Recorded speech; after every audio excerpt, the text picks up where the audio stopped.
अस्सलाम वालेकुम रहमतुल्लाहि व बरकातुहू। आज आपके साथ शेयर करता हूँ डेंगू फीवर का प्रोटोकॉल। वो मेडिसिन जिनके इस्तेमाल से इंशाल्लाह 2 दिन में आपका डेंगू फीवर जो है ख़त्म हो जाएगा।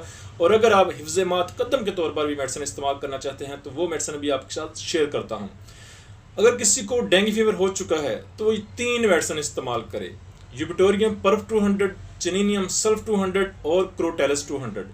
इन तीनों मेडिसिन के 5-5 कतरे थोड़े से पानी में 4-4 घंटे बाद इस्तेमाल करने हैं। इंशाल्लाह 2 दिन में डेंगू फीवर ख़त्म हो जाएगा, प्लेटलेट्स पूरे हो जाएंगे, सीबीसी रिपोर्ट जो है वो इंशाल्लाह क्लियर हो जाएगी और डेंगू फीवर बुखार की अलामात सारी इंशाल्लाह ख़त्म हो जाएंगी।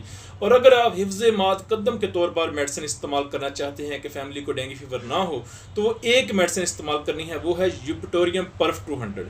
यूबिटोरियम पर्फ 200 के 5 कतरे जो हैं इस्तेमाल करने हैं और इसको वीकली आप रिपीट कर लें।